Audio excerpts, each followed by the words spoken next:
Welcome everyone, Dr. Thor here. Get ready for Gnosis. I'm really amazed. I don't know why I'm amazed. Everybody is so ignorant and misinformed about everything, but it seems to be some of the least informed people's. Well, I guess it's in every subject, but you run into all these things, but particularly martial artists who basically are impressed by looking cool and not really fighting.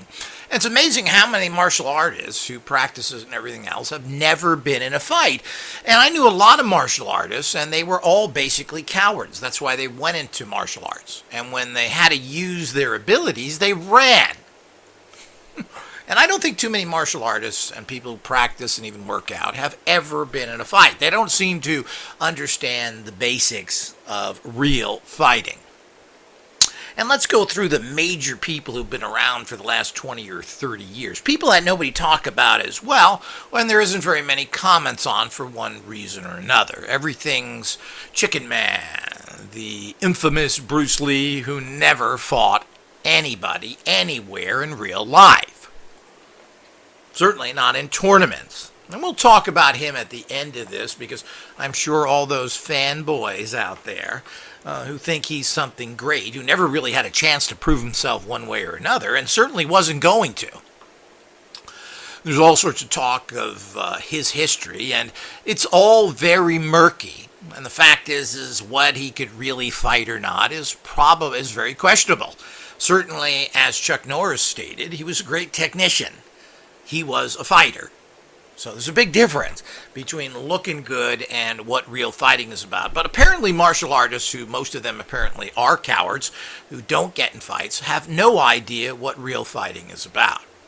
I've heard people say that, it doesn't matter how big the person is, it's how fast you are. This is complete and total nonsense, and obviously you've never been in a fight. So it just isn't true. Plain and simple. It's just like fighting a child, if you're a grown 6'2", 200-pound adult, fighting a 10-year-old. That would be the equivalent of Bruce Lee in most of his fights. But let's get to real fighters out there.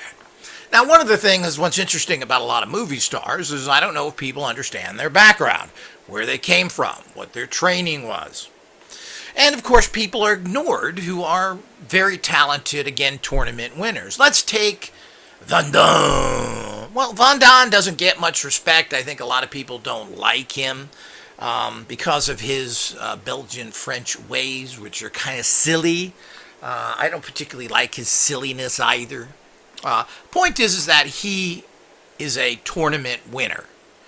He is a serious bodybuilder, apparently owned gyms in Belgium. And he spent a lot of hours doing ballet to stretch out and move in a particular function instead of cha-chaing like some other people did. So that's why he was able to do those big splits and allowed him to get reach while he's a small person. I believe he's 5'6" or in that area. So that's pretty small or average height for a particularly maybe a Frenchman in Belgium. That's probably a common height, but it's a little short for most people. But he is an acknowledged winner. He won tournaments, he owned clubs, and anybody who's seen his first Universal Soldier movie, where he did a nude scene, certainly can see that this guy is really in fantastic shape. Really a guy who's a bodybuilder, and a fantastic body that everybody likes. Well, certainly, of course, Fanboy was well worked out as well. But certainly that's it. He's been in a lot of movies as well, Van Damme, some good, some bad, but very typical of martial arts movies. Most of them are made very cheaply, and they're out of fashion now. I don't know if they ever were. In the heydays of the late 70s and 80s up to the 90s, a lot of films were made that were martial arts based, even from Sho Kanagi, the ninja guy. But, he only made 2 films, I believe, and these were all pretty low level, and they all had common themes. It's always the revenge thing. So, and most martial arts movies are pretty bad. Some few interesting ones. The Octagon with Chuck Norris, I thought was one of the better ones. Forced Vengeance with him has some cool scenes in it.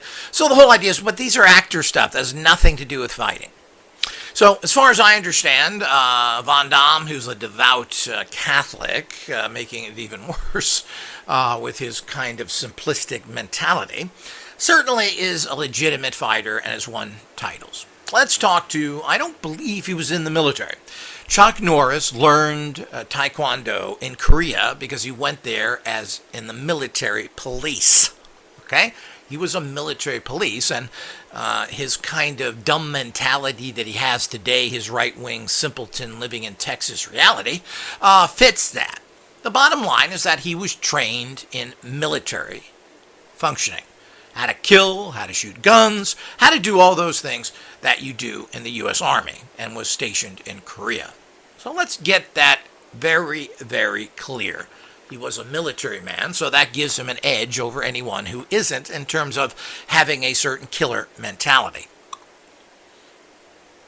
I met Chuck Norris several times, and I even trained at his schools and met him a few times and had some lessons with the group with him.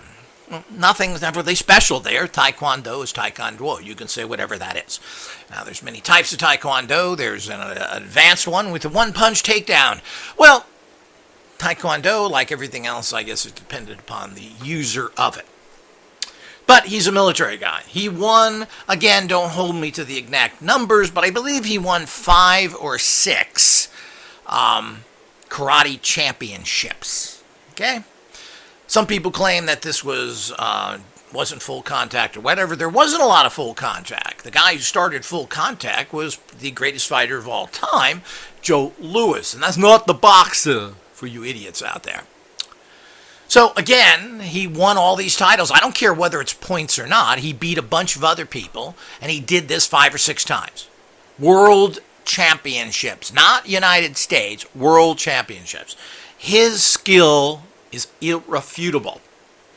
Now, let's move into Joe Louis. Joe Louis, who kind of had a chip on his shoulder and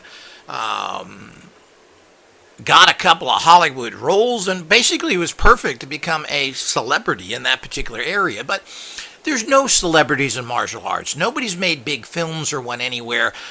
Most of Chuck Norris's claim to fame is from his TV series that ran for many years, that he put a lot of good elements in for TV. His movies are always kind of mediocre. So the whole idea is Joe Louis had a couple of good starring roles, but got into conflicts with Hollywood. He states this in movie commentaries, particularly the Circle of Iron or the Cross Iron, the Bruce Lee movie that was written by him that David Carradine starred in. Now, he has a whole segment there that he talks about his fighting, what happened to him. So apparently he got in conflicts with producers and got blackballed. They didn't feed him the food he wanted to, so he refused to show up on the set. They were feeding him apparently crackers and cheese after he stated that I need, good food, meat, to eat or I can't function. But he certainly was a fierce fighter. He was a big guy, and he was a Marine. Now, I don't have no great use for the military in general, but of course the Marines do teach tough tactics to a certain degree. So he was a Marine, and he has that in his background. They certainly teach you to fight and kill. And he learned and developed his martial arts skills, I believe, in Okinawa, where he took many different systems and was able to master them within a few minutes. Or actually not a few minutes, in a few weeks or so. So it became nothing to him to learn these different traditions. And he was disgusted with the fact of the point system. He wanted to punch people. And he developed full contact karate. He was the one that brought it, so he states in his interview. I don't know if there's anybody before him, but full contact karate was his response to the point system, which he didn't like, because he didn't like not contacting someone, because he feel that that isn't a proper way of fighting, which I agree within reason. Still, points are points, but it's hard depending on how you're looking at something. Was that a real contact or was it not? You're moving very quickly. How can you tell? Well, you tell when there's contact. So plain and simple, he won, I believe, 10 or 11 titles. Again, don't hold me to the exactness of how the numbers here. And he was able to get black belts in just about anything he wanted to and just stop doing it because it was just too easy. What's the point? Fighting is much more than style and technique. Fighting is about having a killer mentality, and it seems to me that Joe Louis had that. He seemed like he's a little tough-ass guy who liked brawling, but he wasn't little. He's a big guy with a lot of force behind him, and I think he's probably the best fighter out there. Now, how he's compared with other people that have similar backgrounds, how he could fight Chuck Norris and other people, we don't really know. These people are all very similar, but they've all had lots of experience in military training. So, unfortunately, of course, now Joe Louis has passed away, and his great systems and abilities are kind of difficult to find, and he never really made it. Of course, like everybody in the industry, and he learned from his past that he's not going to come out and criticize Bruce Lee, because all you're going to get is the fact that you have sour grapes, you're jealous, you're this, you're that. And of course, Bruce Lee is never going to fight you in public. So the whole idea is, what's the point? If you want to beat Bruce Lee up, you better do that in another dimension. Maybe the Twilight Zone. Dun, dun, dun, dun, dun, dun, dun, dun, dun. Bruce Lee is here to fight. Ooh. Oh, we in the Twilight Zone. So the whole idea is that's what you're going to get with Bruce Lee. The bottom line is that this guy was probably the greatest martial artist fighter of all time, with a killer-type attitude. Anybody who's met Chuck Norris, he's one of the nicest guys you'll ever meet. Now, obviously, he has a killer attitude as well, but he tends not to be a person that appears to be someone who is going to rip your head off. But let's face it, he's still a martial artist. So, it's unfortunate that Joe Louis never got out there. He was a big guy. He looked good as a young guy. He was a very handsome guy. He could have went a lot, maybe, but, go where? You name me a giant martial arts movie that anybody's been in, other than the junk made by Alyssa Levi, which were some of the worst movies ever made. Now, you like the way he looks? Well, that's fine, but these are terrible movies. Name anyone's past that. Well, there isn't really any big martial art movies. So, maybe something done by, but I'd have to look at the box office with Chuck Norris, but none of his films did that great. So, as we move into that, everybody should understand that. Now, one guy who's totally and completely ignored, who's done some films, is Oliver Gruner, which is a Frenchman. Okay? Now, he did several movies, and I didn't find him... I think he's made at least 10 movies. I don't think he looked that great. I'm not sure what skill level he was up to. His last movie was Beyond the Game, made in 2016. He's now 60 years old, like most of these guys. Van Damme is pushing 60. I think he's 58 or 9 now. But here we go again. Now, here's some qualifications to go on the punching and kicking. The guy was a commando Marine in the French Navy. Now, regardless of the French pathetic victories in life and in general, and being the poodle of Germany right now, I'm assuming that their special corps are still very qualified. Generally, any special forces, any commando, is certainly not your average enlisted army guy. So, this guy was a French commando. You get that, people? But it goes way beyond that. He was a full-time kickboxer in France for 8 years, from 1981 to 1988. He became the French middleweight champion and then middleweight full-contact kickboxing champion in 1985. And again, middleweight kickboxing contact champion of the world in 1986. Well, these are irrefutable. So here's another guy who's ignored out there of his abilities. And you don't hear him mentioned whatsoever. So the whole idea is that here's a guy that has proven himself in the physical battle world. So he does have training and everything else. I mean, you can find his stuff.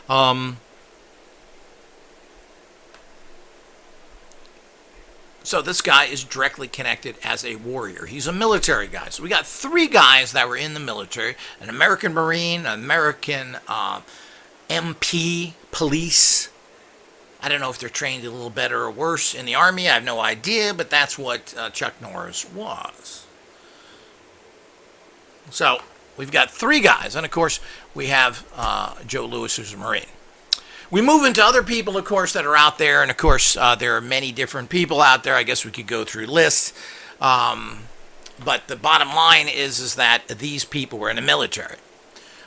So they have a staff. Now we get to Steven Seagal, which people all think is kind of a joke. But, you know, he did train under the Aikido master. He lived in Japan. He was married to the daughter of an Aikido master. I've seen films of him training and fighting.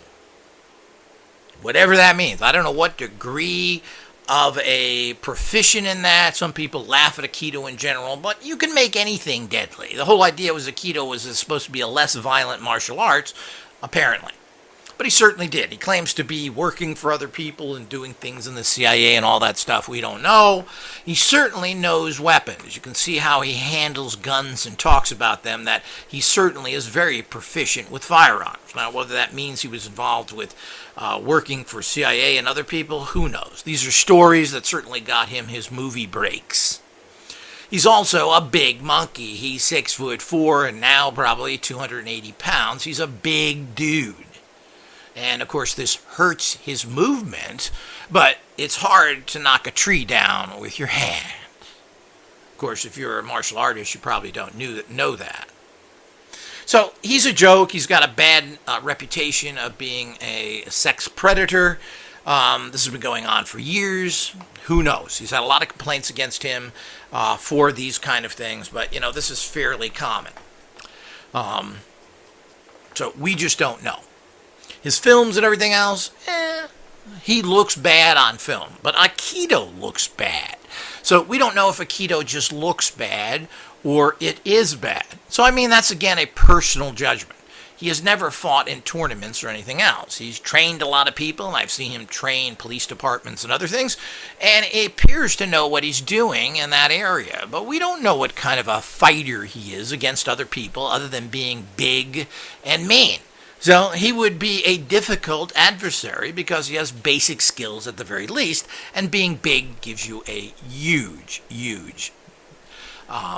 skill over other people. It's a huge advantage, and anybody who doesn't know that knows nothing about fighting.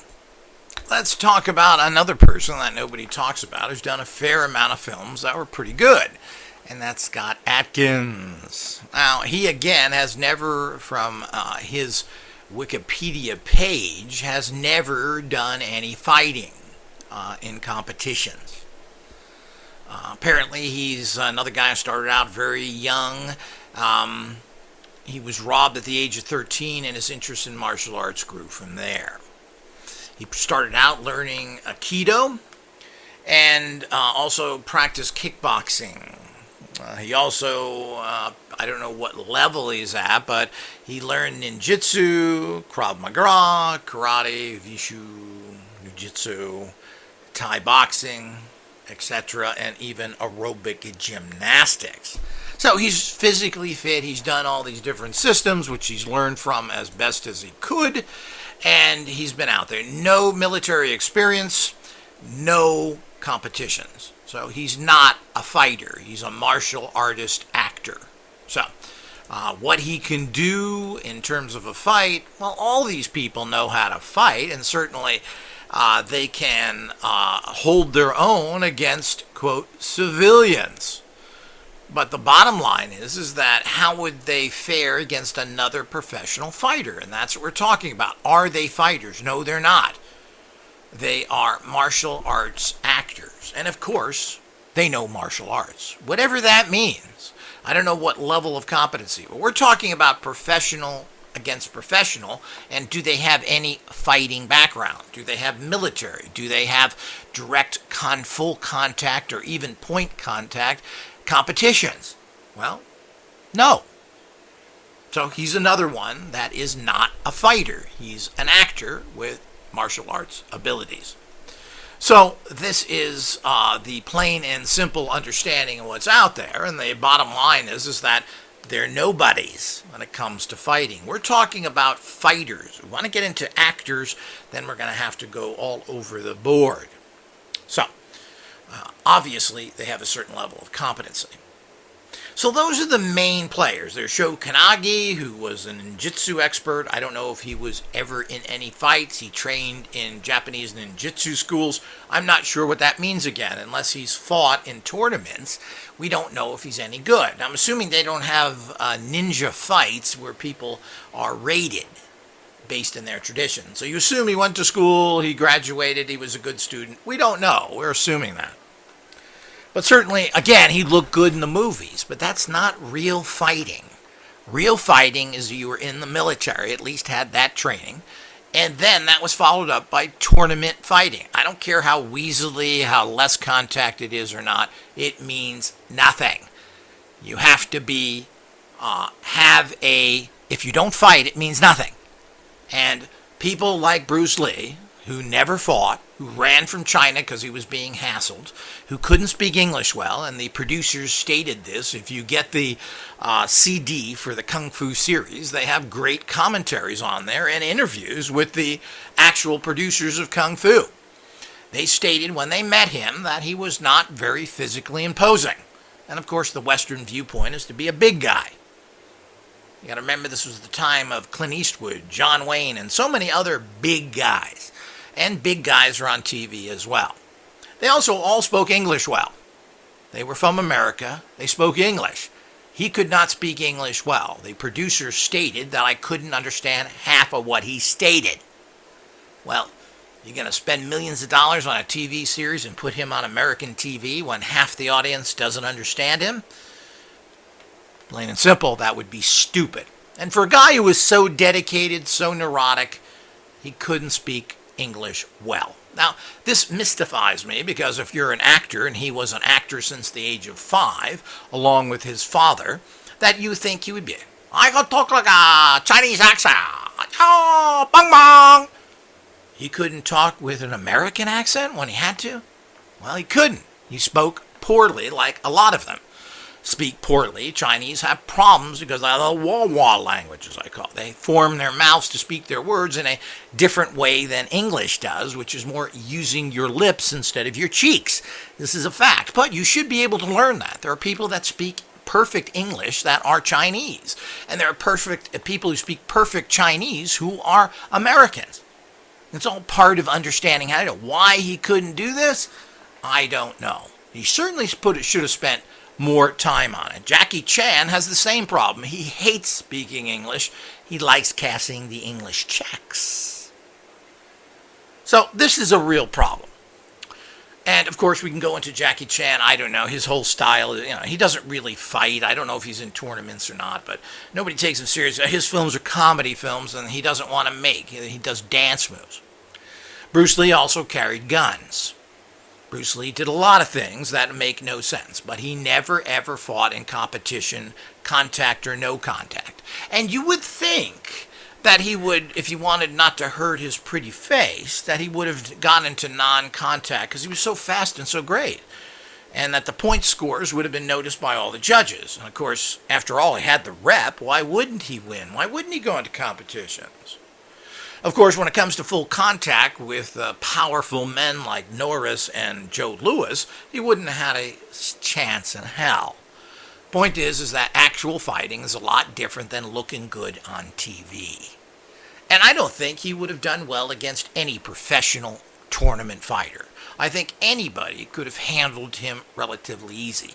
His speed is nothing to someone else that has just the same speed. It's who's going to get in there and land the punches. And I think Van Damme, Seagal, or anybody else could have wiped the floor with him. He was small, and he certainly wasn't any faster or stronger than them. So it would have been, as they're supposed to be, you go against equals. But his entire career is all this problems. He was drugged by a hooker who murdered him with poison, being the triads murdered him. Yet nobody wants to talk about this. Typical coward martial artists. So the bottom line is that he only made, what, 4 films, a couple of TV show appearances, did the series of the Green Hornet with the 5 seconds he was on screen there. So he never really had a chance to prove himself anywhere, but he was an actor since the age of 5. He knew how to look good. People apparently really liked him. He had a great personality. He certainly looked good on screen. Now that doesn't make him a fighter. So all of that added together is that he had no time to prove himself. He was murdered at a very young age. Of course, in far off China, making very terrible films. They were horrible. And certainly nobody in the U.S. would make his films because it was not popular. Martial arts was not popular, and it's still not that popular, at least not in movie land. It's amazing how many people are into martial arts, but they don't seem to support anything. They can't get a TV show on the air. There's a cool show many, many years ago called Black Sash. Never made it, kind of a soap opera karate thing, but I thought it was very well. Didn't make it. None of the series have made it. Martial Law with Sammo Young was only on for 2 seasons, I think, at the most, or was it 3? Didn't make it. Didn't get good ratings. Carlton Cruise is a famous one for trying to make martial arts series. He's finally given up. They never are successful. So the point is to hold anybody up who's unproven because he looks good, screams like a chicken, is absurd. This guy has never proved.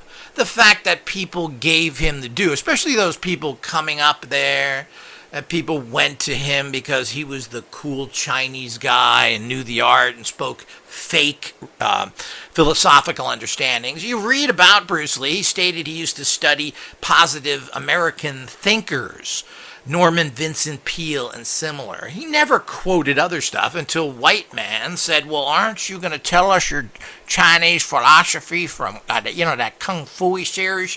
So he played that game, and all he did was copy out of books.